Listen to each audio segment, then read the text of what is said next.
Você que nos assiste, Policlínica da Alma, nós teremos aqui cristãos de diversas áreas do conhecimento, especialmente do cuidado da alma, do cuidado e do tratamento das neuropatias, do tratamento daquelas almas feridas. Então nós teremos um dia inteiro, dia 15 de novembro, de 9 da manhã até as 20 horas, 6 ministrações em que sua vida vai ser profundamente impactada. Você não pode perder. A Policlínica da Alma funciona na Igreja Batista do Bom Retiro uma vez ao ano. Nós teremos aqui um especialista em sexualidade, Dr. Saulo Navarro. Ele é um ex-gay, que ele conhece todos os abusos que ele sofreu, e ele tem tratado, e ele tem sido uma voz do Senhor, para falar sobre sexualidade saudável, e sobre a bênção do Senhor. Então, se você precisa de cuidado, ou você tem alguém para ajudar, você não pode perder. Conosco também vai estar o Dr. Rodrigo Bevilacqua, ele é especialista em drogadição. Na verdade, ele é formado na área de terapia familiar, mas ele tem trabalhado os últimos anos em drogadição. Gente, e as palavras que nós trocamos com ele, a respeito de como esses agentes irritantes do sistema nervoso central, chamados de drogas, algumas das pessoas pensam que são leves, como maconha, cola, enfim, elas atingem profundamente a vida das pessoas, amarrando elas em situações de tragédia pessoal, e vai ser uma bênção. Conosco também estará a doutora Annelise Hilling, conosco também o doutor Jaime, até o pastor Lobo vai dar a palavra para você também, e também teremos aqui um psiquiatra, que vai falar sobre síndromes do pânico, essas automutilações, síndromes da personalidade, enfim, você não pode perder.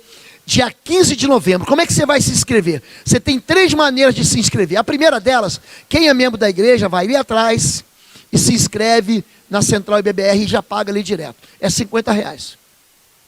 Você pode entrar pelo aplicativo da IBBR, você baixa o aplicativo IBBR pelo Google, Google App, é isso mesmo, Google Play ou Apple Play, você vai lá, o Apple Store, o Google, Google Store ou Apple Play, é por aí, vocês entendem, vocês sabem, você clica lá que você chega lá.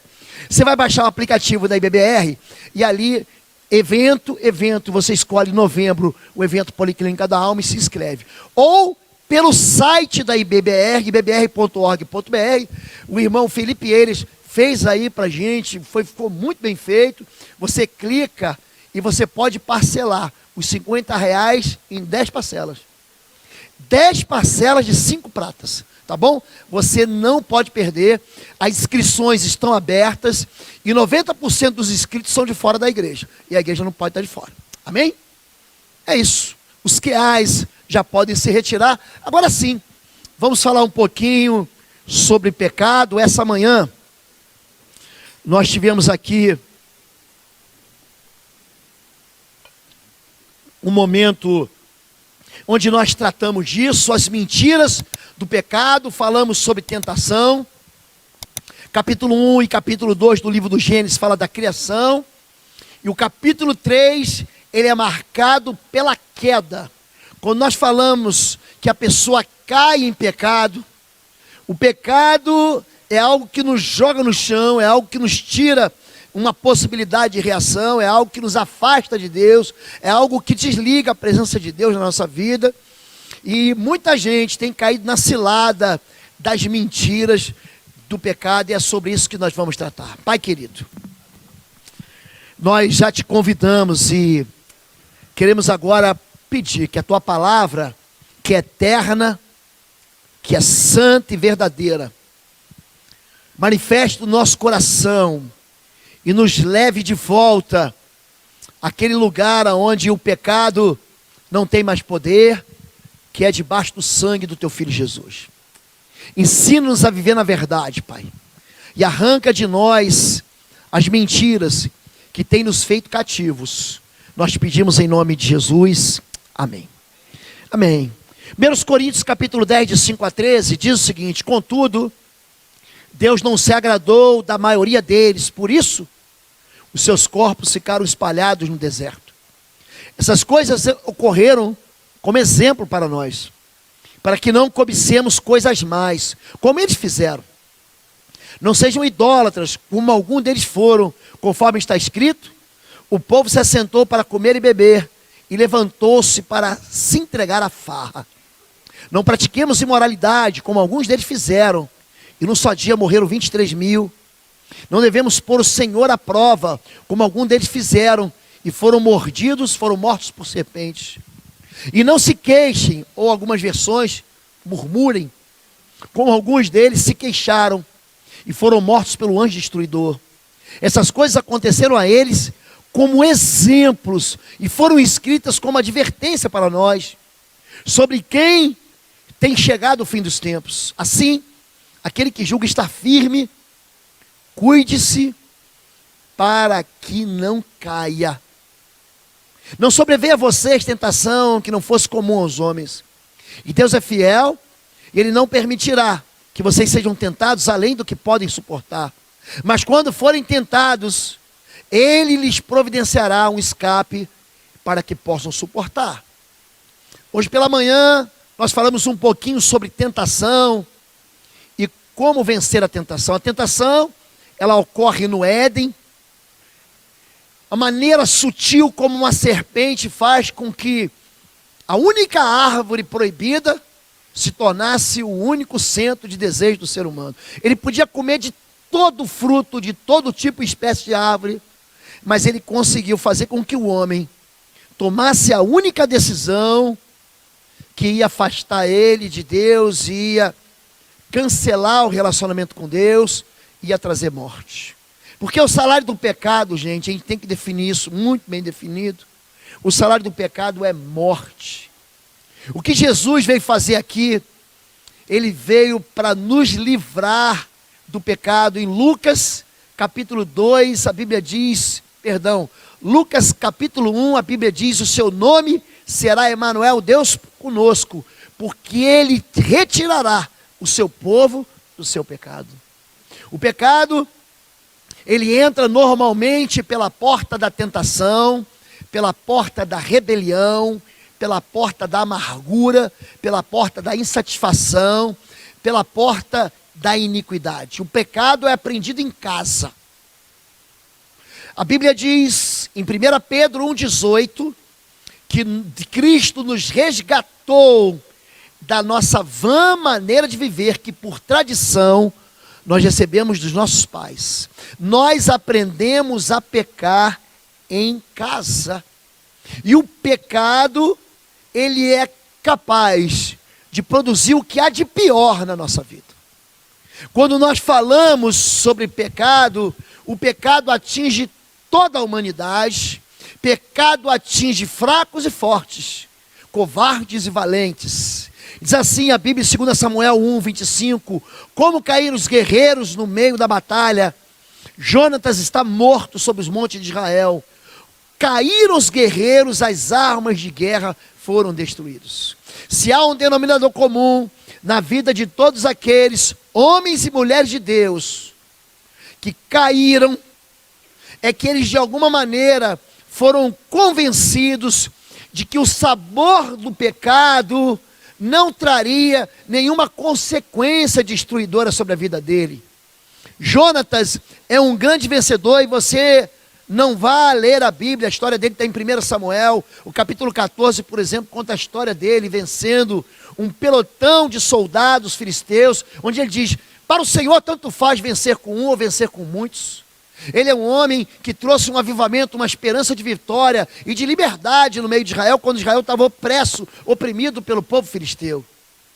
Mas ele vai morrer de uma maneira muito trágica por causa do pecado. As pessoas me perguntam por que caem os valentes. O texto que o apóstolo Paulo traz para a gente, em 1 Coríntios capítulo 13, denuncia a razão pela qual nós caímos. Somos murmuradores. Você sabe o que é murmurar, querido? É você dizer para Deus que os planos que Ele tem para a sua vida, os sonhos que Ele projetou para a sua vida são incapazes de Ele cumprir. A Bíblia diz que teve gente que caiu por imoralidade, morreram 23.000. Você conhece a história? É a história quando Moabe, através do seu rei maligno Balaque, chama Balaão, e Balaão ensina eles Você não precisa amaldiçoar o povo de Deus. Faz com que o próprio povo de Deus se amaldiçoe. Faz uma festa e faz eles se deitarem com as mulheres moabitas. Assim o Senhor vai abandonar eles e eles serão derrotados. Quando é que nós caímos? Quando nós negociamos valores espirituais. Quando nós achamos que viver aqui nesse mundo, e Deus é um Deus de graça, pastor. Não, Deus é Deus, então a gente pode pecar que Deus vai salvar. Existe uma mentira hoje, rodando, rodopiando e sendo anunciada, onde não se fala mais de juízo, onde não se fala mais de trono de Deus, onde não se fala mais de um Deus que odeia o pecado. O pecado não é bonitinho. E eu não quero que a igreja entenda assim que o pecado é atadinho dele. O pecado é algo que você deve vencer. Nós tivemos a visita esse final de semana de um pastor chamado Denis Souto, aqui nos jovens, e ele começou a mensagem dele de sexta-feira falando o seguinte: não há como você exigir fruto do Espírito para alguém que nunca nasceu de novo. Então, para alguém que nunca teve uma experiência com Jesus, ele sempre vai achar que uma vida santa é uma vida de esforço da carne. Ele não vai entender que uma vida de pureza, de santidade, é algo que frutifica da vida de alguém que tem o Espírito Santo. Porque caem os valentes. A Bíblia diz que 11.000 caem. No Salmo 91, o salmista não tem medo de nada. Mas ele diz: 1.000 cairão ao teu lado, 10.000 à tua direita, mas não chegará a ti. Somente com os teus olhos contemplarás e verás a recompensa dos ímpios. Os ímpios, eles têm recompensa. Os ímpios recebem como salário a queda. Gente que ama o pecado, gente que tem pecados secretos, gente que se esconde, gente que anda assim nas penumbras dos seus esconderijos, das suas iniquidades, e pensa assim: ninguém vai saber. Ei, preste atenção, o mundo espiritual sabe. Ele conhece as tuas tramóias, ele conhece as tuas tramas, ele conhece as tuas mazelas, ele conhece os teus esconderijos. O mundo espiritual reconhece isso. E aqui o salmista, ele não tem medo. Ele diz: vão cair 1.000 aqui do lado e 10.000 aqui do lado, mas o mal não vai me tocar. Porque ele sabe que ele tem uma cobertura espiritual, mas ele também sabe que ímpio recebe recompensa. E o modelo dessa queda de pecado acontece no céu. Como caíste do céu, ó estrela da manhã, filha da alva, como foste lançado por terra, tu que debilitavas as nações. A Bíblia conta a história de um anjo, Lúcifer, alguém que viveu na presença de Deus, é por isso que seu nome é Lúcifer. A luz de Deus brilha nele, como a luz de Deus brilhou em Moisés, no capítulo 34 do livro do Êxodo. O rosto dele brilhava como o céu, como a Bíblia diz que a luz brilhava em Jesus no Monte da Transfiguração, o seu rosto resplandecia como luz. Como a Bíblia diz, Jesus diz: brilhe, portanto, a vossa luz entre os homens, para que eles vejam as suas obras e glorifiquem o Pai que está nos céus. Estar na presença de Deus exige que o brilho de Deus aconteça em nós. Esse anjo se rebela, se revolta, esse misticismo patológico, eu não obedeço ninguém, essa rebelião dentro do coração levou ele a uma queda, formosura. Pensa num ser lindo e maravilhoso, pensa num ser bonito, a Bíblia o chama de cheio de formosura e perfeitos no caminho do Senhor, até que se achou iniquidade em ti. De alguma maneira, naquele lugar de santidade do céu, houve uma corrupção no coração desse ser, desse anjo, e ele cai por terra. É isso que o pecado faz. O pecado faz a gente cair. 1 Samuel 17, 49 e 50 diz: retirando uma pedra de seu alforje, ele arremessou com a tiradeira e atingiu o filisteu na testa, de tal modo que ela ficou encravada e ele caiu com o rosto no chão. Assim Davi venceu o filisteu. Sem a espada na mão, ele derrubou o filisteu e o matou. Gente que anda no pecado, você não precisa nem fazer esforço, ele vai cair sozinho. Tem gente tomando decisões e fala assim: não se meta com isso, meu irmão. Meu irmão, não, eu vou fazer. eu vou fazer, eu já decidi, e tem mais, foi Deus que me disse para eu fazer. Ele pega e joga nas costas largas de Deus uma decisão carnal, uma decisão sem bênção, uma decisão separada da palavra de Deus, uma decisão sem tempero da Bíblia. Ele fala, não, eu vou fazer porque Deus mandou fazer. Então, já que a pessoa está tão cheia de sabedoria, então faz. Você quer fazer? Faz. Mas haverá salário. Uma pedra, aquele filisteu, eu imagino, que pensa num homem que venceu embates, que venceu combates. Um homem gigante de quase 3 metros, gente. Gente, naquele tempo que você não tinha uma pistola, um fuzil, porque hoje é moleza, você tira uma pistola, você acaba com a raça dele. Mas naquele tempo que você lutava com espada, com pedra na mão, com ferramentas daquele tempo, tem um homem de 3 metros do teu lado, é que nem você tem um zagueiro do teu lado, no teu time. Pega aqueles homens mais altos da igreja, pega o irmão Wilfred e bota ele de zagueiro. Gente, você vai enfrentar? Ele era um homem que tinha vencido tanto que ele despreza Davi, mas o próprio pecado dele atrai aquela pedra na testa dele. Pecado faz isso. Pecado leva a gente ao chão, caindo do alto. Provérbios 16, 18. O orgulho vem antes da destruição, o espírito altivo antes da queda. Pessoas que se acham, pessoas que nutrem a respeito delas mesmas algo muito maior do que eles são. Quando a Bíblia diz que a gente tem que se humilhar, a gente não gosta de se humilhar não, gente.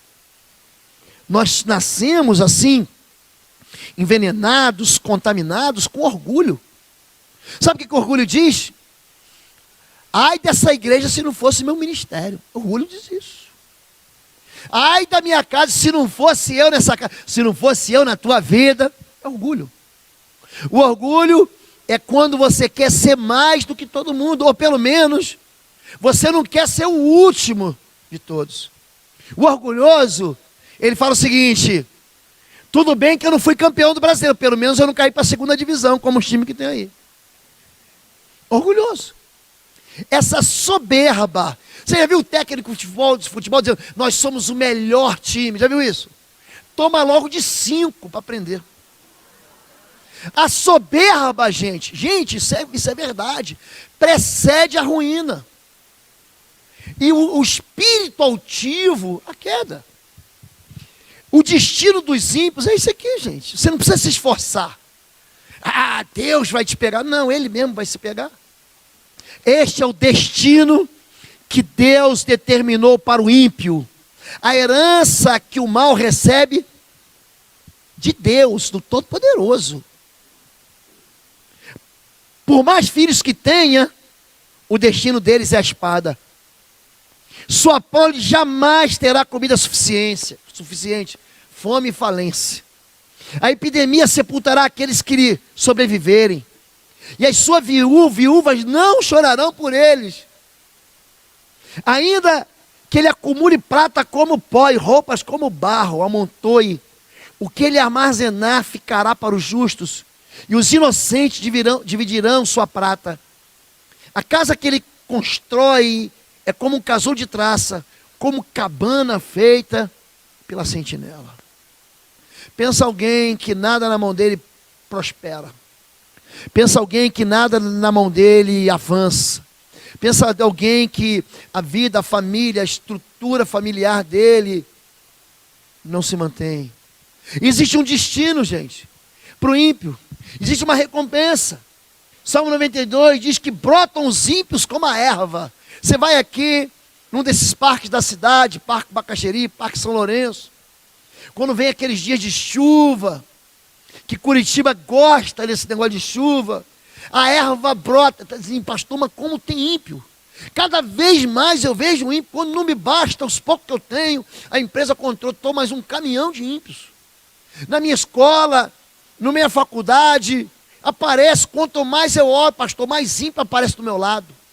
Porque eles brotam como a erva e florescem todos os que praticam iniquidade, mas para serem destruídos para sempre. Existe sim impiedade? Claro que existe. Mas existe O homem crente, pastor, o senhor está falando aí, mas todo mundo peca, peca. Eis que o justo é punido na terra, quanto mais o ímpio e o pecador. Não fica pensando porque nós somos cristãos, que Deus vai recolher de nós o castigo. A Bíblia diz que Deus castiga os que ama. Se você é filho de Deus, que presta atenção nisso, e você está vivendo em pecado, Deus, Ele vai arrumar um jeito de puxar a tua orelha. Ele vai arrumar um jeito de desestabilizar a tua vida. Ele vai arrumar um jeito de dizer para você, ó, volta para mim, se converte de novo à verdade, traz a tua vida de volta para a santidade do Senhor. O justo é castigado. Deus não deixa a gente ficar pecando desenfreadamente não, sabe por quê? Porque Ele é um pai amoroso. Você não deixa o teu filho ficar se cortando, ficar se machucando. Você diz para ele, chega, basta. Você coloca um limite para o desejo dele, desenfreado de pecar. Deus faz a mesma coisa. Gente, se o justo, ele é castigado, imagina o ímpio. Porque 7 vezes cairá o justo e se levantará, mas os ímpios tropeçarão no mal. Você vê uma pessoa vencendo pecados. Pastor, caí de novo, mas ele se levanta. O ímpio tropeça no mal e não se levanta mais. Essa é a diferença entre o ímpio e o justo. Existe um galardão, existe um prêmio. Os olhos do Senhor em toda parte, observando, repete comigo assim, atentamente. Você pode repetir essa palavra? Atenção. Ele está atentamente observando, ele não está assim distraído, meu filho está ali trocando um WhatsApp com uma piadinha imoral, o meu filho está ali fazendo um negócio escuso, e eu, deixa ele dessa vez, ele já fez tanta coisa boa. Ele observa atentamente aos maus e os, diga, bons. Deus não faz assim ouvido de mercador. Deus não é um Deus bonachão que fala assim, não, eu vou lá, esse ímpio aqui eu vou castigar com furor. Não, esse aqui é meu servo, eu vou ter misericórdia. Não, deixa ele. Gente, Deus lida com o pecado do mesmo jeito, com a morte. Jesus teve que morrer por causa de pecado. E tem essa conversa fiada de que não existe pecadinho e pecadão. É claro que existe pecadinho e pecadão. É claro. Tem pecado que nem perdão não tem, que é o pecado contra o Espírito Santo. Jesus, ele diz para Pôncio Pilatos, eu estou falando de Jesus, o amoroso Cordeiro de Deus. O Filho do Homem vai, como está escrito, mas ai daquele que trai o Filho do Homem, esse tem pecado maior. Então, nós construímos na nossa mente, e para mim, quem inventou essa história de que não tem pecadinho e pecadão, foi um professor, foi um diácono que estava em pecado em escola bíblica. Porque o salário de um é o mesmo salário do outro, mas a consequência de um não é igual a da outra não, querido. Então, quando a Bíblia diz que os olhos de Deus estão sobre maus e bons, está dizendo que há uma percepção de Deus. A casa do justo contém grande tesouro, mas os rendimentos dos ímpios lhes trazem inquietação. O Senhor detesta o sacrifício dos ímpios, mas a oração do justo o agrada. O Senhor detesta o caminho dos ímpios, mas ama quem busca a justiça. Então acho que a gente tem que mudar uma questão aqui. Porque a gente aprende que Deus ama o pecador e odeia o pecado, não é isso, gente? É isso que a gente aprende ou não é, gente? Mas esse texto aqui desmente isso. Aqui ele está dizendo que o Senhor detesta o sacrifício e detesta o caminho. Ele está falando de comportamento aqui. Ele está falando de moral. Não está só falando de relacionamento. Então, existe uma recompensa e você deve tomar cuidado para não invejar o ímpio. Porque às vezes não parece que os ímpios estão se dando bem. Pastor, o ímpio está se dando bem, ele é ladrão, enriqueceu e aquilo, eu nessa miséria. Ele está abrindo filial e eu estou falindo. Pastor, a minha família, eu estou com meu filho doente. Gente, o ímpio está fazendo festa na Disneylândia. Quanto a mim, os meus pés quase tropeçaram. Por pouco, ele está falando de queda, não escorreguei, quase que eu caí. Lembra que o pecado gera esse murro que o boxeador dá, que faz você beijar a lona? Pois tive inveja dos arrogantes quando vi a prosperidade desses ímpios. Às vezes, você olha assim e fala, tem alguma coisa errada. Eu acho que Deus, na hora de escolher a bênção de um e do outro, escolheu errado. Mas não é não, querido. Os ímpios, eles nascem como a erva, eles prosperam como a erva do campo, mas para destruição. E aqui o salmista está dizendo que ele quase caiu, porque quando você cobiça aquilo que o ímpio faz, a pessoa diz, pastor, eu tô zangado, vou desviar. Ele diz, então vai, quer desviar? Desvia. Você está pensando que você vai se dar bem se você desviar? Vai pensar? Pergunta para o filho pródigo se é bom desviar. Pergunta. Eu quero falar uma coisa para a igreja aqui com carinho, vou abaixar o tom de voz. Eu não negocio santidade. Sabe por quê?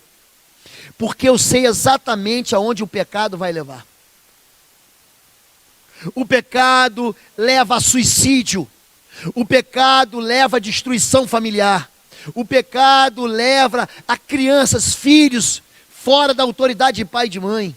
O pecado leva a violência doméstica, a feminicídio, já que está falando tanto disso. O pecado leva a falências. E eu não posso dizer que o pecado é bonzinho. Eu não posso alisar pecado. A comissão de sessão pastoral, na sua segunda reunião, me fez uma pergunta que eu nunca mais esqueci.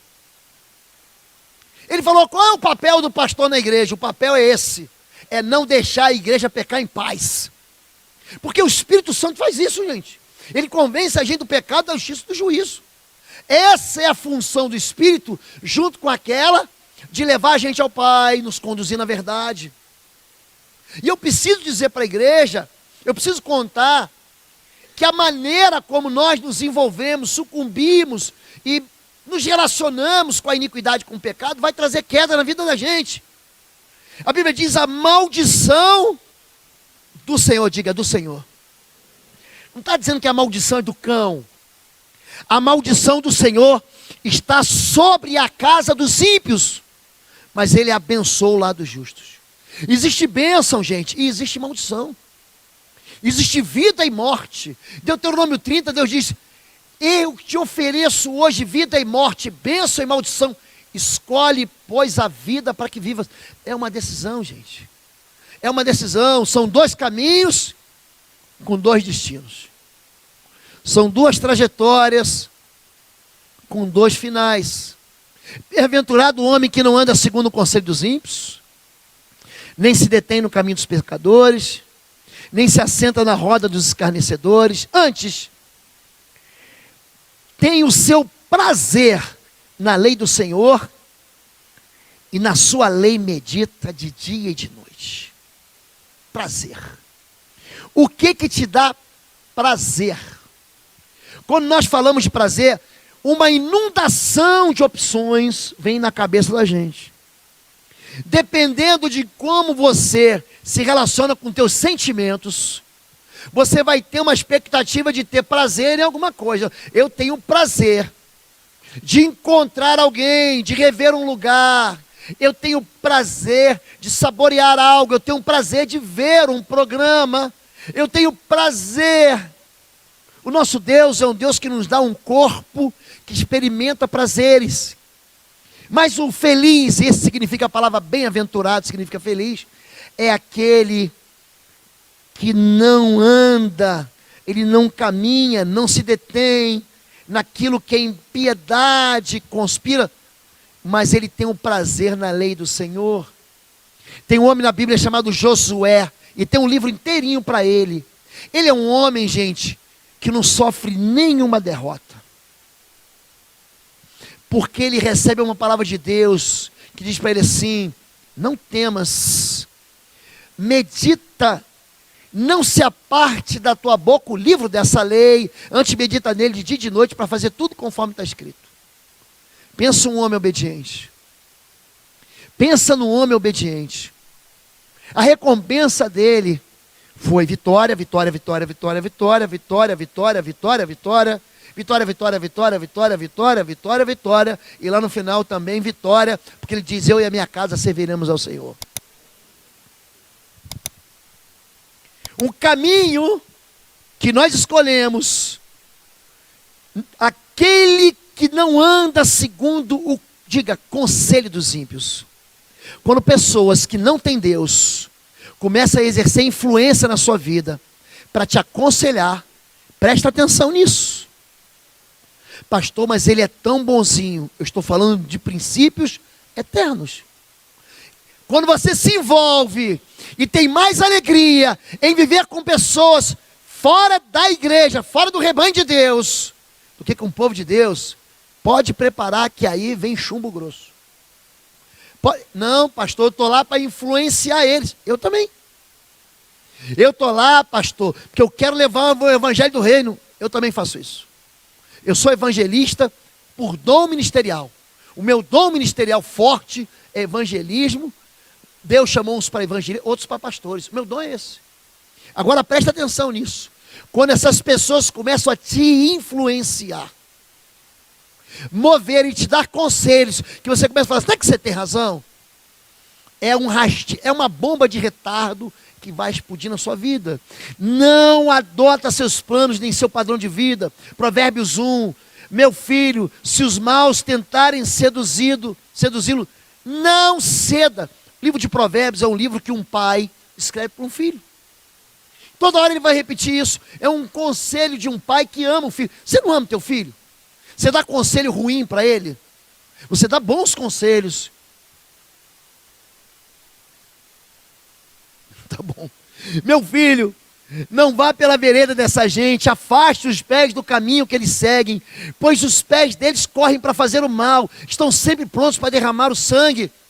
Tal é o caminho de todos os gananciosos, que assim procede, quem assim procede se destrói. A diferença entre você ser ganancioso e você ser alguém: pastor, eu tenho assim uma ambição. Ambição é boa, gente? É. Nós ambicionamos tomar a cidade de Curitiba com o evangelho. É uma boa ambição. Nós temos um casal aqui que trabalha, por exemplo, no que vem nós queremos trabalhar juntos. Naquela semana do avivamento, é uma ambição colocar um povo ali dentro para adorar o Senhor. Isso é bom, isso vem do Senhor. Qual a diferença entre ambição e ganância? A ambição quer ganhar muito junto com todo mundo. A ganância, ele quer ganhar só para ele. Eu quero ser o melhor, eu quero ser o maior, eu quero ser o primeiro. E todo mundo que está aqui, que estudou menos do que eu, que é menos capaz, está debaixo de mim. Cuidado com o conselho dessa gente que quer sucesso. Número 2, não se detém no caminho dos pecadores, não imita os caminhos, nem age como eles. Mas eles não me ouviram, não me deram atenção, antes seguiram o raciocínio rebelde dos seus corações, andaram para trás e não para frente. É caranguejo. É gente que está pensando que está indo para trás, mas ele está caminhando, está indo para frente, mas ele está caminhando para trás. Ele está andando de ré. Não é que ele está andando de contramão, ele está andando ele acha que está indo para frente, mas na verdade ele está recuando. Pastor, por que a minha vida eu não ando para frente? Não é que tem gente que anda sem sair do lugar, mas tem gente que sofre pesadas perdas, inexplicáveis perdas. Pastor, eu tinha tanto e agora eu não tenho mais nada. Eu era feliz e agora, pastor, eu sou infeliz. É quando você começa a caminhar junto com essas pessoas que são ímpias, você já está se aconselhando com ele, e agora você está caminhando como diz: não, eu não vou me corromper. Quando Salomão, o homem mais inteligente e sábio daquele Antigo Testamento, diz: não ceda, ele está dizendo que a gente tem que aprender a dizer não. E por fim, não se assenta na roda dos escarnecedores, não acompanhe os ímpios para planejar, promover e praticar o mal. Não me associo com os homens falsos, nem ando com hipócritas, detesto o ajuntamento dos malfeitores e não me assento com os ímpios. Ele está dizendo que não anda com gente desonesta. Jesus, gente, ele nunca rejeitou pecador. Jesus era amigo de publicanos e prostitutas. Jesus, aonde ele entrava, gente, a santidade vinha sobre a vida do povo. Jesus confrontava o pecado. Jesus confrontou a hipocrisia dos fariseus. Jesus, ele veio santo para esse lugar molhado, encharcado no pecado, mas ele não pecou. O que está acontecendo aqui, pastor? Eu tenho uma família, eu sou o único crente da minha casa, só está mandando embora da minha casa? Não. Eu estou falando que conselhos, maus exemplos e atitudes vão tirar a felicidade da sua vida. Não ande no conselho, não ande no caminho, não se assente na roda. Aprenda a dizer não, porque o salário do pecado, gente, sempre vai ser morte. O bem-aventurado é o justo. Toda a escritura é inspirada por Deus e proveitosa para ensinar a verdade. A nossa mente, quando Romanos 12:2 diz que nós somos transformados pela renovação da mente, eu quero fazer uma pergunta para você aqui. Quantos aqui nessa igreja já leram a Bíblia inteira uma vez na vida? Pode baixar a mão. Quem não leu a Bíblia, quem não conhece a Bíblia, é gente que está 1, 2, 5, 10, 20 anos na igreja e se alimenta apenas do culto de domingo. Eu quero começar uma campanha de leitura bíblica, porque você precisa conhecer a verdade. Como penetram nos nossos pensamentos mentiras. Queridos, nós lidamos com o pai da mentira. Eu não concordo com o pastor, mas o pastor está pregando a palavra de Deus. Não é a palavra do pastor, não é a interpretação do pastor, não são os valores do pastor, não são as filosofias pastorais. É uma palavra eterna. E aí nós somos seduzidos para fazer pequenos negócios com sabores deliciosos, mas que atraem a queda. A escritura é proveitosa para ensinar a verdade e para repreender o mal aqui, ó. Quando você tira da sua mente, quando você passa a tua mente pelo filtro da verdade, a libertação é um negócio impressionante. Conhecereis a verdade vos libertará. Pai, santifica-os na verdade, a tua palavra é a verdade. A escritura é apta para corrigir erros. Ih, eu nem sabia que estava fazendo errado. E mais do que isso, para instruir na maneira correta de andar. Então ela faz 4 coisas. Tira a mentira da minha mente, coloca a verdade da minha mente, corrige o meu comportamento errado e me ensina a maneira certa de viver. Por isso que eu preciso encerrar rapidamente falando sobre as mentiras do pecado. Mentira número 1. O pecado traz realização. Isso é verdade, gente? Pela fé, Moisés, sendo já grande, recusou ser chamado filho da filha de Faraó, escolhendo antes ser maltratado com o povo de Deus do que por um povo de tempo ter a satisfação do pecado. Ele não quis viver, sabe aonde? Do lado do trono. Sabe por que Moisés é chamado de primeiro profeta? Sabe por quê? Sabe por que a Bíblia sempre fala de Moisés até João Batista? Porque Moisés, ele não escolheu o sucesso. Moisés não escolheu as luzes nem os holofotes. Ele sabia que no final o Deus de Israel iria trazer juízo sobre esses que se deliciaram, que se banquetearam dentro do trono do faraó. Pecado não traz realização nenhuma. Número 2. Ah, pastor, é fácil derrotar o pecado. É fácil? Vou dizer uma coisa para você. Os pecados mais severos na vida de um homem são aqueles que você lida muito bem com ele. A igreja sabe muito bem que o ministério desse pastor aqui foi o ministério de libertação durante 20 anos. As piores manifestações demoníacas que eu enfrentei na minha vida não foram com os pecados cabeludos, não, querido. Foram com pecados chamados de inocentes, ciúmes, invejas, competições, ódios, amarguras, culpas. É aí que o espírito imundo fica. Foi por causa de ciúme que Caim assassinou Abel. Ah, pastor, que bobagem, é só um ciúminho. Como é que é bobagem? Foi por causa de inveja que Saul tentou furar Davi 2 vezes. Então não venha com essa história que o pecado é fácil de ser vencido. Não é fácil. E tem gente que ama o pecado, mas tem gente que não consegue se livrar do pecado, porque ele está aprisionado, gente. Número 3, terceira mentira, você não precisa tratar com o pecado agora. Resolve amanhã. Está tão gostoso hoje. Experimenta mais um pouco. Continua nessa vida mais um pouco.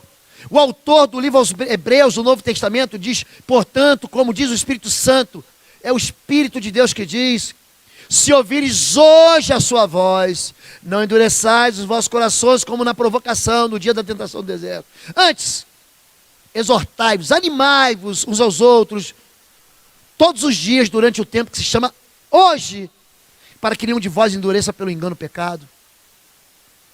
Quando a Bíblia fala para você resolver seus problemas, antes do sol se pôr, ele está dizendo que as amarguras que nós vivemos têm que ser resolvidas agora. Não posso lidar com o pecado amanhã. Número 4, eu posso pecar sem sofrer consequência. Ah, é? Essa é uma mentira. Dispõe-te, santifica o povo e dize, santificai-vos hoje para amanhã.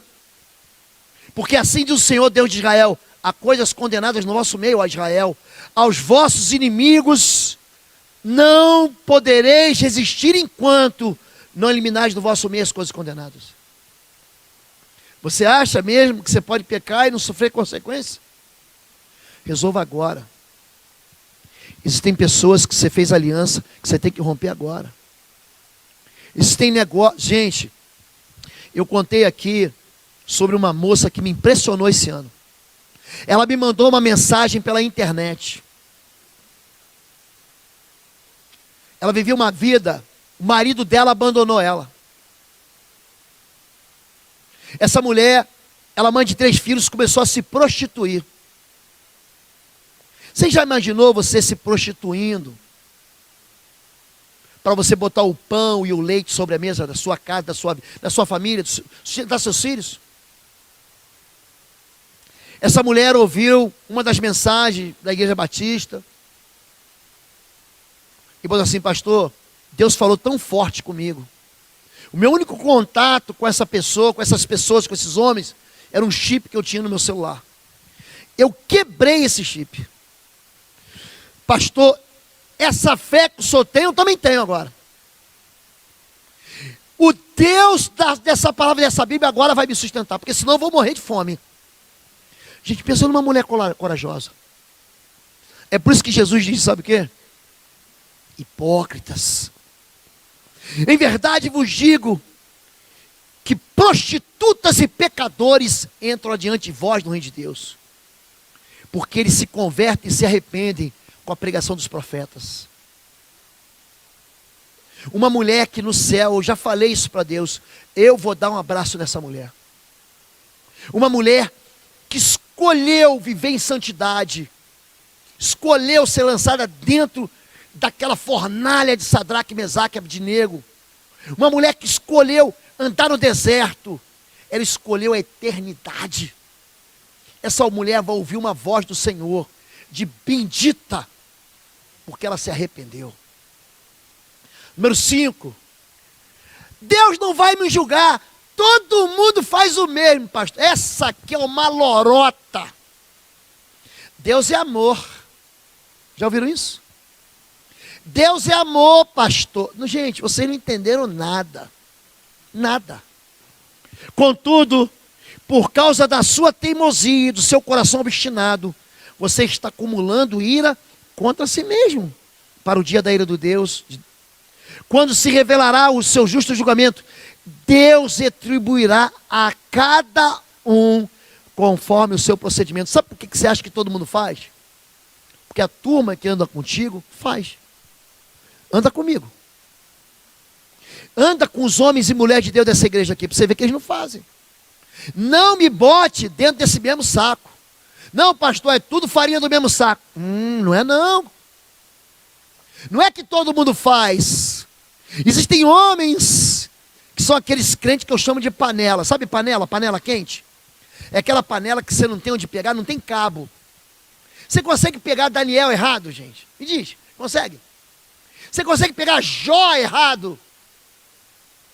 Você consegue ver tropeço na vida desses homens? Mentira. Quando Deus diz que, quando a história diz que Deus não vai me julgar, porque todo mundo faz o mesmo. Número 6, Deus não vai me julgar, porque eu não sou tão mal quanto os outros. Olha, pastor, pelo menos eu nunca matei ninguém. Então vamos dar uma medalha para ele, nunca foi assassino.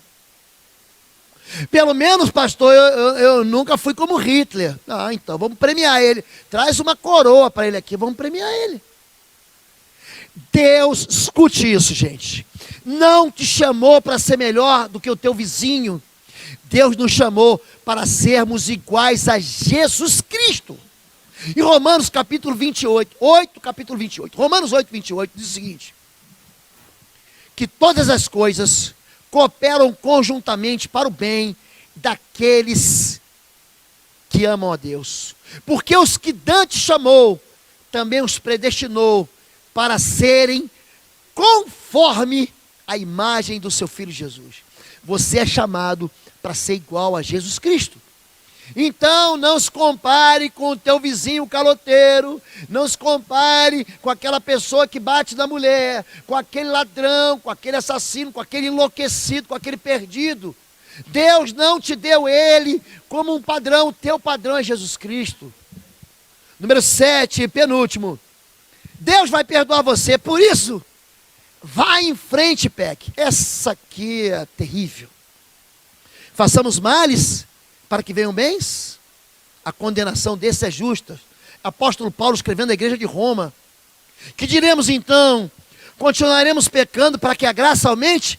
De maneira nenhuma.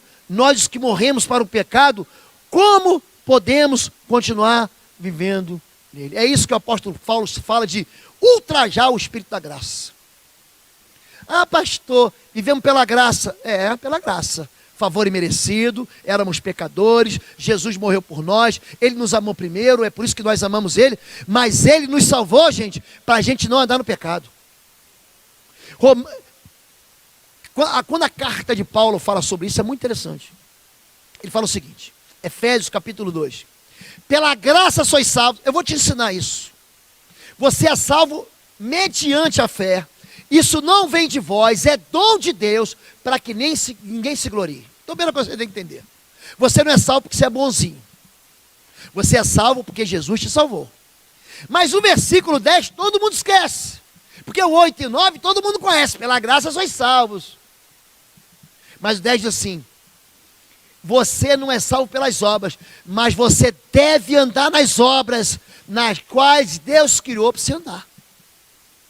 As obras não me salvam, mas as obras operam na minha vida o testemunho de que Deus está aqui dentro. Não, pastor, eu vou pecar mais, que assim o meu testemunho vai ser maior. Pastor. Eu vou andar na loucura, eu vou andar na vida louca, porque depois eu vou dar testemunho, fui preso, eu troquei tiro com a polícia, com um bandido, eu entrei na droga, pastor, eu fui no mais profundo do inferno. Deus não quer isso para a gente. Deus você não quer no mais profundo da distância. Deus você quer no mais íntimo da presença dele.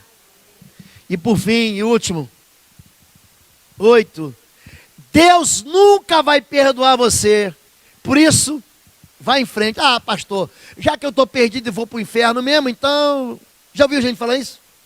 Então, vou quebrar tudo. Vocês não sabem que os perversos não herdarão o reino de Deus?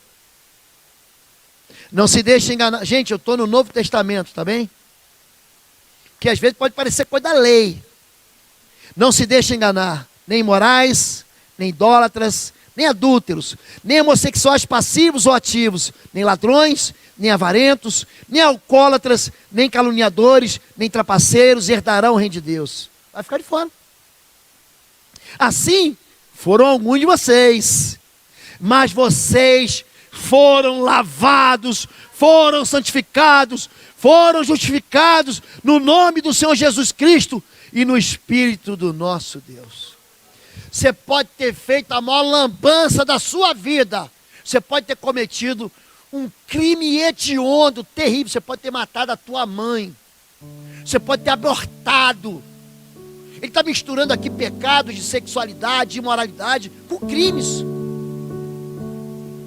A Bíblia está dizendo aqui, que quando você tem uma aliança com Jesus, acabou, tudo se fez novo. Então não me venha dizer com essa história de que não há salvação, querido. A salvação para todo que crê. A salvação é acessível a mim e a você. A salvação é um presente que Deus dá. Toma, você tem que pegar, me dá aqui, eu quero confessar o nome do Senhor. E em Romanos capítulo 10 diz, aquele que invocar o nome do Senhor será salvo. Diz assim comigo, em nome de Jesus, me salva, Senhor.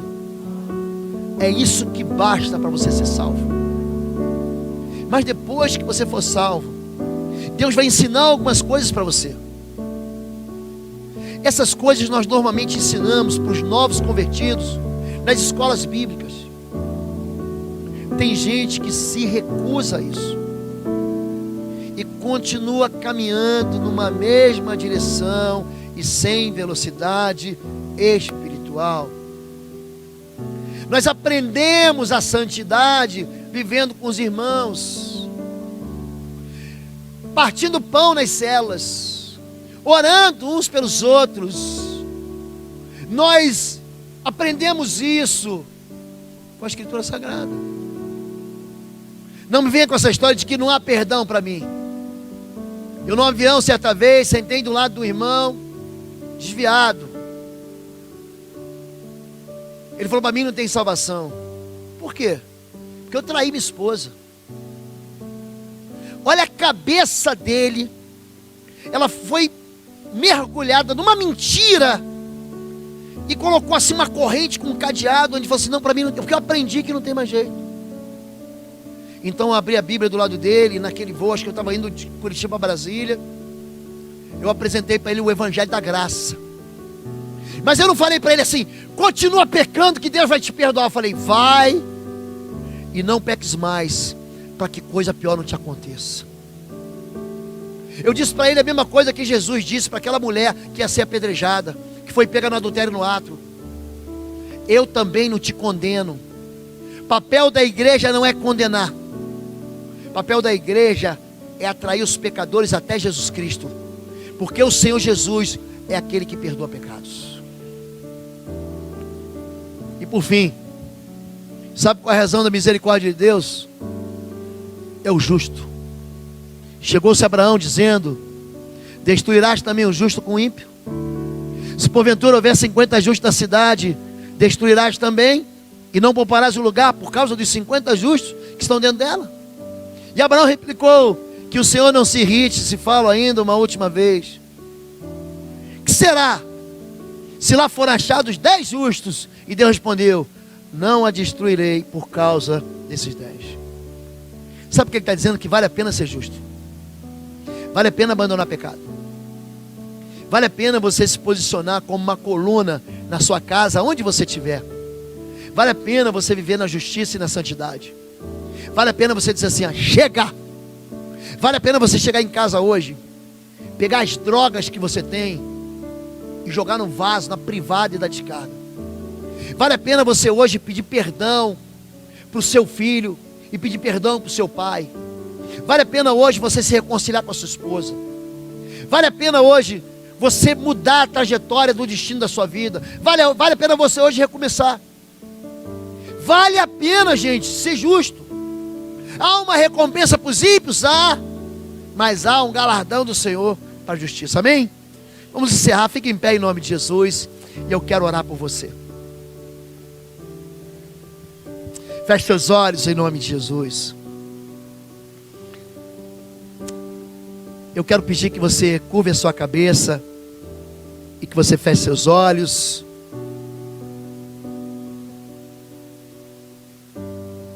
É impossível, feche seus olhos, impossível alguém aqui dentro não ter pecado. Impossível.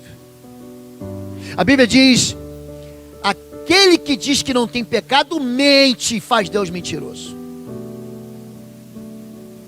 Existem pecados que rodeiam a sua vida e você quer pedir misericórdia ao Senhor. Você quer pedir: Deus, me socorre. Existem pecados, gente, que você ama. Pastor, eu sei que está errado, mas você não rompe com ele. Você tem hoje dois caminhos: o caminho da liberdade e da vida, ou o caminho da prisão e da queda.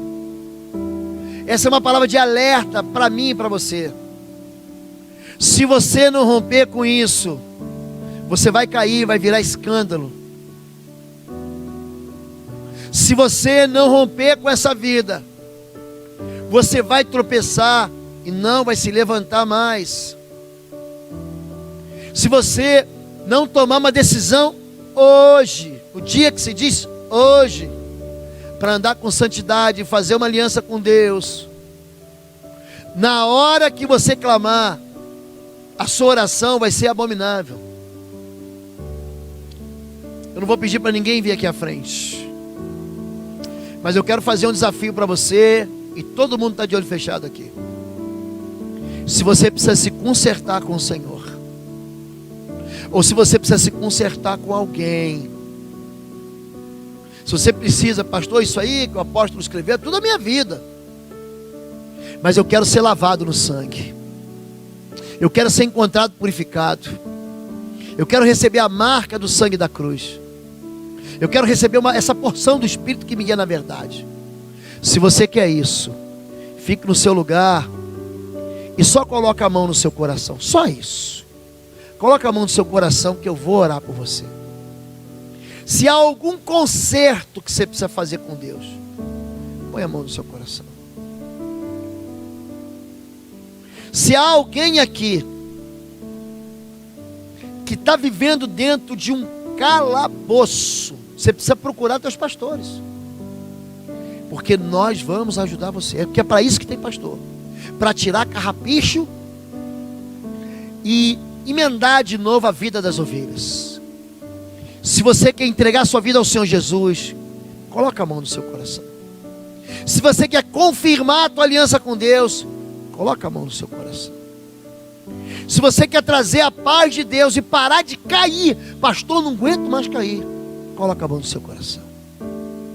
Pai querido, é no nome do teu Filho Jesus que nós te damos graças pela tua palavra eterna, Senhor Deus, porque os apóstolos e os profetas que denunciaram o pecado, denunciaram por favor nosso, denunciaram para que nós não façamos escolhas tolas, para que nós não façamos e andemos por caminhos que vão nos levar à queda e à destruição.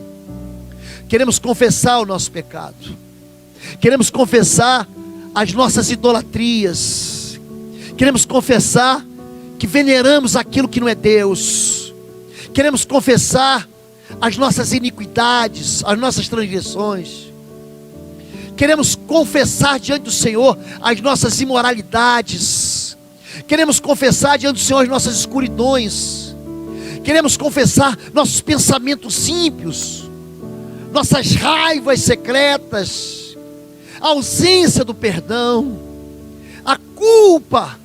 Nós queremos confessar a nossa desonestidade, nós queremos confessar os nossos olhos assanhados, nós queremos confessar a nossa incredulidade, nós queremos confessar, Pai, que a nossa boca está cheia de sujeira, porque o nosso coração é imundo. Nós queremos confessar cada palavra frívola que hoje nós digitamos, ou que hoje nós falamos. Nós queremos confessar a violência dentro da nossa vida, nós queremos confessar a estupidez dentro da nossa história, nós queremos confessar que nós nos desviamos do Senhor, mas também queremos confessar que precisamos do sangue poderoso derramado no Gólgota da cruz do Cordeiro de Deus. Esse sangue, Pai, que nós confessamos, que nos purifica, que nos lava, que nos deixa mais brancos do que a neve. Queremos confessar diante do Senhor que sabemos que naquele dia o Senhor vai nos chamar para uma vida eterna, e recebemos isso pela graça, mas nos recusamos a continuar vivendo iniquidade, dando desculpas para os outros e para o Senhor a respeito do nosso mau comportamento. Fica com a tua igreja, Pai. O Senhor habita no meio da santidade. O Senhor habita, Pai, no coração quebrantado e contrito. Recebe o nosso arrependimento e a nossa confissão. Recebe também, Pai, a nossa vida, e aqueles que hoje estão entregando ao Senhor a sua vida. Eu quero te pedir para que os nomes deles sejam escritos no livro da vida do Cordeiro, para que naquele derradeiro dia eles se alegrem na volta do Senhor. Eu assim, em nome de Jesus, abençoo essa igreja, em nome de Jesus.